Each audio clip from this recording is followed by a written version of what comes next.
me chamo Kalinka Leal, estamos começando hoje nossa terceira videoaula. A terceira videoaula é conclusiva, na verdade. E a gente vai abordar hoje a questão dos contratos, dos deveres dos proprietários e os regulamentos das áreas comuns.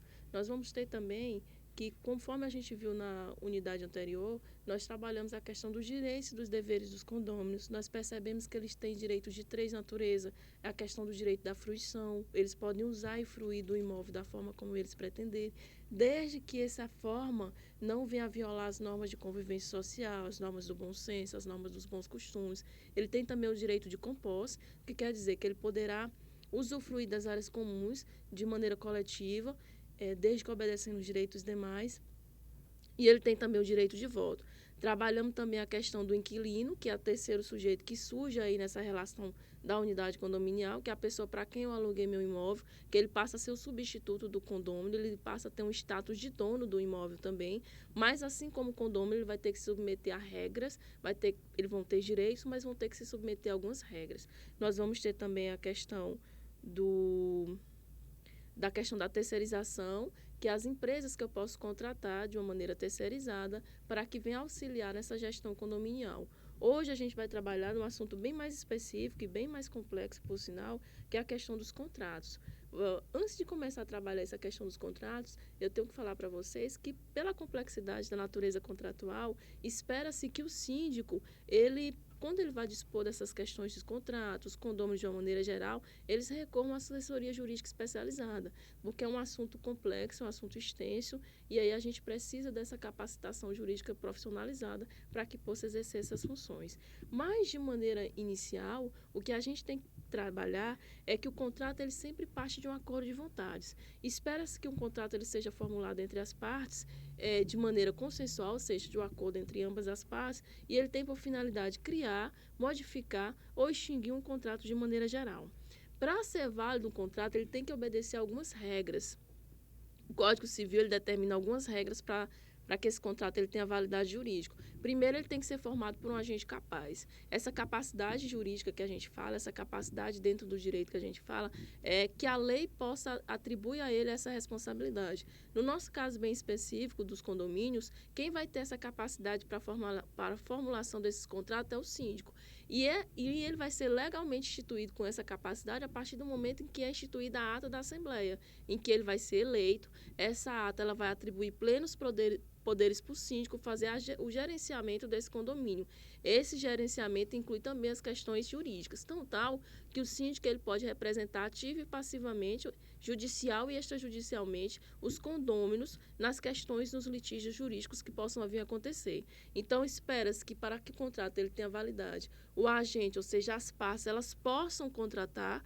Por exemplo, eu não vou formalizar um contrato com um menor de 16 anos, com um menor de 12 anos, porque eu sei que a lei não atribui essa capacidade que a gente fala para ela, esse poder de contratar.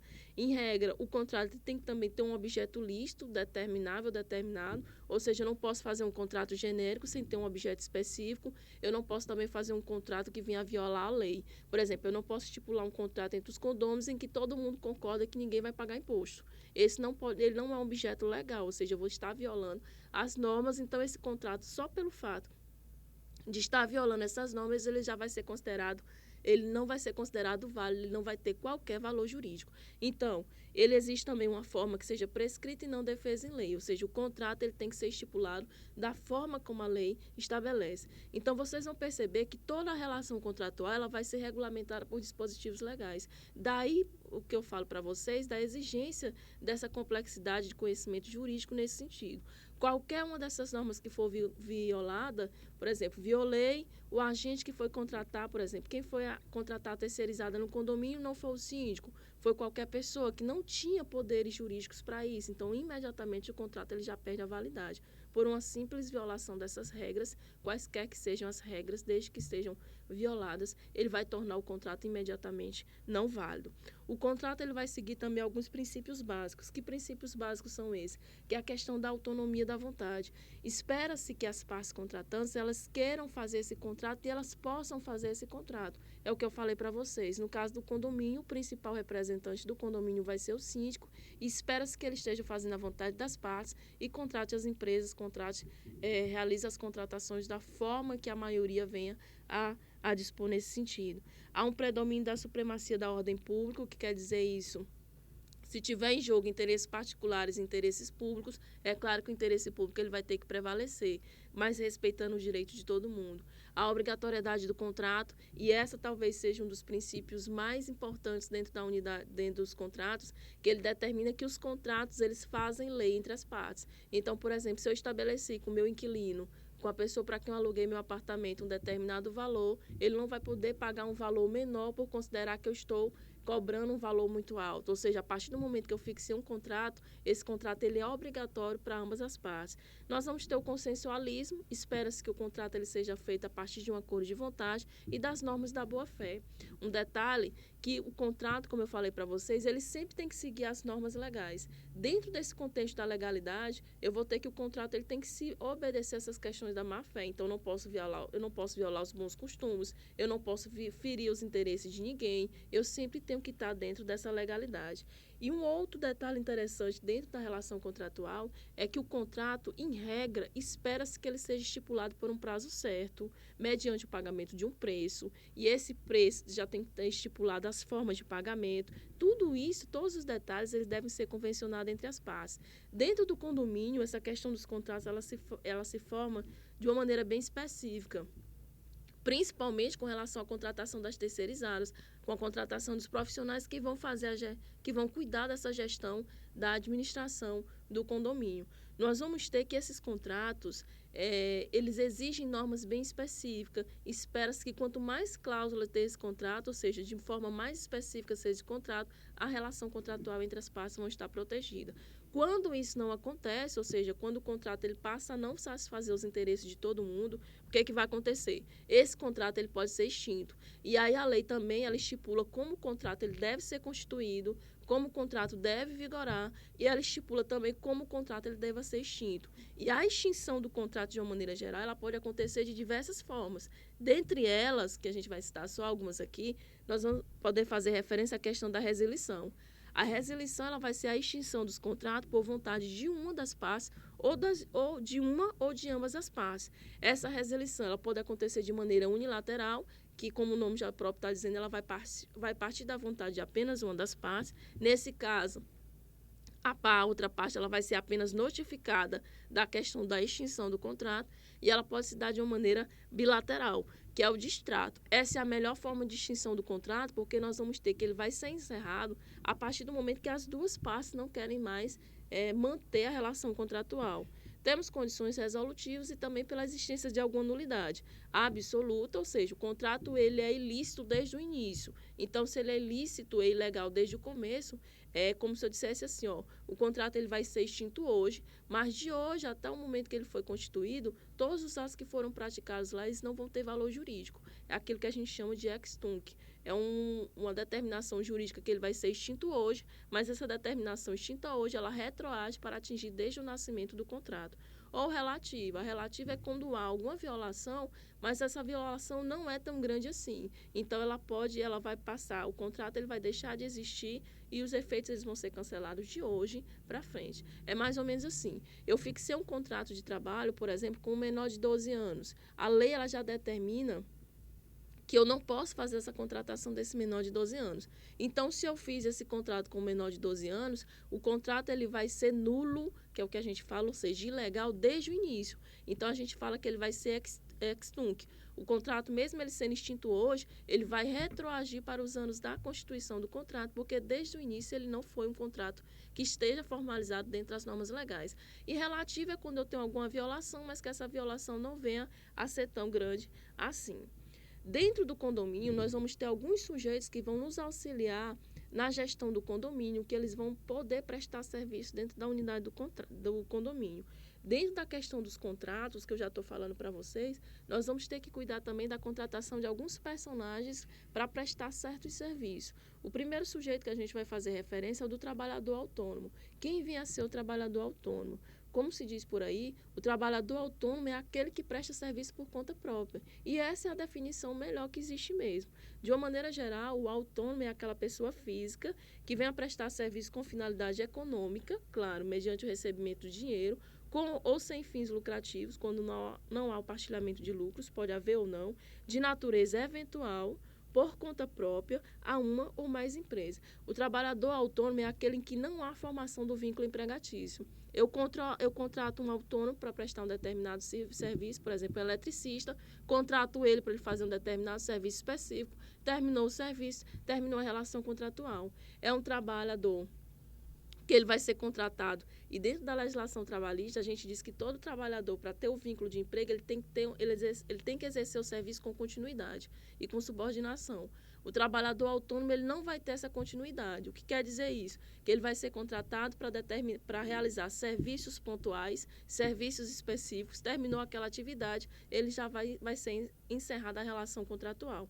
Então, nós vamos ter que, com o trabalhador autônomo, não tem um vínculo empregatício. E isso gera uma certa insegurança para o trabalhador autônomo, principalmente pelas questões previdenciárias. Nós vamos ter que a relação que vai se formar entre o condomínio, por exemplo, e um trabalhador autônomo é uma relação meramente contratual, e aí eu vou ter que obedecer aquelas normas que eu já falei anteriormente, do agente capaz, do objeto lícito, da forma prescrita ou não defesa em lei. Ele vai ser considerado um contribuinte individual. O que quer dizer isso? Aos olhos da Previdência, o trabalhador autônomo ele não é uma pessoa desamparada. Ele vai ser enquadrado numa categoria individual. O que quer dizer isso? O próprio trabalhador ele vai estar vinculado ao INSS nessa categoria, que já determina que ele não vai ter um vínculo empregatício certo. Porque o que acontece? A contribuição previdenciária, geralmente, ela vai ser feita pela empresa. Eu contrato uma empregada doméstica, eu contrato um servidor, eu contrato um funcionário e eu mesmo, na carteira de trabalho dele, eu já vou descontar, e no salário dele, eu já vou descontar o recolhimento previdenciário. Espera-se que essa contribuição seja feita pelo dono da empresa e de uma maneira duradoura. No caso do contribuinte individual, cada serviço para qual ele for contratado, o gestor ou o contratante vai ter que fazer esse recolhimento. Só que no caso do trabalhador autônomo, esse recolhimento ele vai ser num alíquota de 20%. Então, o contratante ele vai ter que fazer o recolhimento do valor que for pago ao trabalhador autônomo, ele vai ter que fazer o recolhimento de 20% da alíquota a título de contribuição patronal. Então, isso é uma forma de poder proteger mais esse trabalhador autônomo, que apesar dele não ter um patrão fixo, não ter uma empresa fixa, ele pode continuar exercendo as suas funções laborais com tranquilidade, porque ele vai estar protegido amanhã ou depois, quando ele vier a precisar recorrer da Previdência Social, ele vai estar protegido. Uma outra forma de contratação que nós vamos poder realizar é a contratação da empresa prestadora de serviços a terceiro. Essa empresa, ela vai ser uma empresa, normalmente, ela tem que ser uma pessoa jurídica de direito privado, de natureza comercial, legalmente constituída, destinada a realizar determinado específico serviço a outra organização fora do âmbito das atividades fins. Eu contrato uma empresa para ela prestar determinado serviço. De uma maneira geral, essa contratação ela vai poder acontecer por meio de empreitada ou por meio da aplicação meio da cessão de mão de obra. Nesse serviço contratação dessas empresas, ela também vai ter um recolhimento específico. Espera-se que nesse serviço deva se reter 4,65% a título de contribuição social do PIS/COFINS do total da nota fiscal. Então, cada uma dessas empresas que eu vou contratar, eu como síndico ou como gestora do condomínio, vão ter alíquotas de contribuição previdenciária diferenciada. Não é porque eu vou ter eu não vou ter esse vínculo empregatício com meus funcionários, eu não vou ter esse vínculo empregatício com essas empresas, que eu vou violar as normas maiores, que são as normas dos impostos, a questão do recolhimento da Previdência Social. No caso da empreitada, esse valor de contribuição, essa alíquota, ela vai ser diferenciada, ela vai ser no valor de 11%. Como vocês percebem, cada um dos funcionários, cada uma das questões que eu possa envolver dentro do condomínio, ele exige um conhecimento jurídico específico. Por isso que, geralmente, os síndicos, eles optam por contratar administradoras de condomínio, porque essas administradoras elas já vão ter profissionais capacitados para cuidar dessas informações. Então, por exemplo, na empreitada eu sei que eu tenho que recolher 11%, nem todo síndico sabe disso. Eu tenho que recolher 11%, como é que eu faço esse recolhimento? É por meio de GPS, como é que eu trabalho essa questão? Então, toda essa parte dessa assessoria jurídica ela vai ter que ser direcionada ao síndico. Nós vamos ter também uma outra forma de fazer a contratação, a questão das cooperativas. E as cooperativas é uma forma de contratação extremamente importante, principalmente para os síndicos. São funcionários, são trabalhadores que se unem para desempenhar determinados serviços. A cooperativa ela é uma sociedade de pessoas, como eu falei, são trabalhadores que se unem para formar essa cooperativa, formar essa espécie de empresa para prestar serviço a outrem. O objetivo principal da cooperativa é a prestação de serviço, uma cooperativa de táxi, uma cooperativa de servidores de limpeza. Ele vai ter um número ilimitado de associados. O que quer dizer isso? Toda pessoa que quiser se associar à cooperativa, ela vai poder entrar nessa estrutura. E tem uma questão, um fator mais interessante da cooperativa é a questão do controle democrático. Quer dizer, todos os associados têm direito de voto. Não é porque você tem mais pontos de táxi, mais táxi, que você vai ter mais direito a voto. Cada associado, cada cooperado, ele vai ter o direito a voto. É o que a gente diz, um homem, um voto. A assembleia para as votações, o quórum vai ser baseado sempre no número de associados. Não vai ser permitida a transferência das cotas partes a terceiros ou a estranhos da cooperativa. Então, por exemplo, se eu sou um associado, se eu sou um cooperado, eu não vou poder transferir a minha cota a uma pessoa que não seja associado. Isso é uma forma deles controlarem. É uma questão de segurança da própria cooperativa, de garantir que o objetivo principal da constituição da cooperativa, que é a prestação de serviço, ela seja mantida. E o cooperado ele vai ser um contribuinte individual, assim como o trabalhador autônomo. Então, o condomínio ele pode contratar, por exemplo, uma cooperativa. Geralmente, como é uma sociedade de pessoas, eles se juntam para fornecer condições financeiras, condições de preço melhores, exatamente porque não vai ter essa questão do lucro tão visado como nas outras empresas. Não vai ter um patrão, por exemplo, só que vai mandar nos outros funcionários. A cooperativa é uma sociedade de pessoas com a finalidade principal da prestação de serviço. Bom, essa é a parte da contratação de empresas terceirizadas, a questão do contratação do trabalhador autônomo, a contratação do cooperado. Cabe à gestão do condomínio, que pode ser atribuída a um administrador ou ao próprio síndico, escolher qual desses profissionais é o melhor ou que venha se adequar às suas necessidades. Para finalizar a nossa videoaula, nós vamos ter que trabalhar ainda a questão do direito de construir. Eu falei para vocês que o condômino ele não pode alterar as fachadas do condomínio, ele não pode alterar as esquadrias, as fachadas, a estrutura interna e a estrutura externa. Só que em alguns momentos essas obras elas vão ter que ser realizadas. Só que esse direito de construir ele é um direito que ele vai ser limitado. Então, o artigo 1311 ele determina que não é permitida a execução de qualquer obra ou serviço suscetível de provocar desmoronamento ou deslocação de terra ou que comprometa a segurança do prédio vizinho, senão após haverem sido feitas as obras acautelatórias. O que quer dizer isso? Que eu, como condômino, como inquilino, como morador do condomínio, eu não posso fazer obras da forma como eu quiser. Contratar um pedreiro e fazer a obra da forma como eu quiser. Essa obra ela tem que ser fiscalizada, porque o condomínio, geralmente, ele é estruturado na forma de prédios. E esses prédios, ele tem pilastras que são extremamente importantes, que se elas forem violadas, se elas forem destruídas, ela pode provocar um desmoronamento, pode provocar a morte de milhares de pessoas, pode provocar um prejuízo incalculável. Então, por exemplo, quando o condômino quer fazer a construção, essa construção ela tem que ser fiscalizada. E essa fiscalização ela vai ser feita principalmente pelo síndico. Cabe ao síndico exigir informações sobre a obra. Em algumas situações bem específicas, o síndico ele vai precisar principalmente contratar profissionais especializados para fazer essa fiscalização de determinada obra, dos engenheiros, dos arquitetos. Então, uma vez prestadas as informações técnicas, deverá ser elaborado um projeto por especialistas e vai ser emitido um documento, que é o ART, Anotação de Responsabilidade Técnica, ao Conselho de Engenharia e Arquitetura, que é o CREA. Então, você vai perceber que quando houver a necessidade de fazer essas construções elas vão ser fiscalizadas pelo corpo técnico responsável por isso. Então, o síndico ele não tem condições de ter uma capacidade jurídica, uma capacidade de administrar, uma capacidade de construir, arquitetônica e de engenheiro. Então, o que ele faz? Ele recorre aos órgãos competentes. Então, se eu resolvo fazer uma construção no meu apartamento, no meu prédio, na minha unidade individualizada, essa minha obra ela vai ser fiscalizada. O síndico vai fiscalizar e ele pode exigir a emissão desse documento. Então, esse documento que é o arte, eu vou ter que recorrer para quem? Eu vou ter que recorrer aos profissionais capacitados. Então, preciso da emissão de um laudo do CREA, que é o Conselho de Engenharia e Arquitetura. Às vezes vai ser exigida até a emissão de um alvará pela Prefeitura Municipal para que eu possa construir, para que essa construção ela esteja dentro dos limites, ela esteja dentro dos rigores da lei.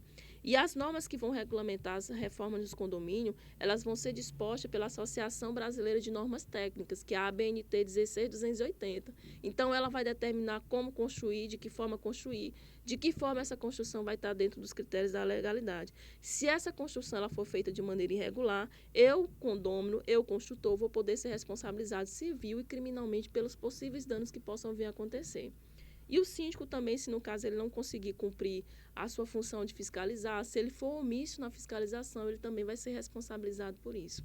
Bom, gente, com isso a gente encerra a nossa terceira videoaula. Com isso a gente viu, de uma maneira geral, nessa disciplina Legislação de Condomínio 2, nós trabalhamos toda a questão da administração do condomínio, trabalhamos a questão dos direitos e das responsabilidades dos condôminos, a participação do inquilino, os direitos, as responsabilidades dele.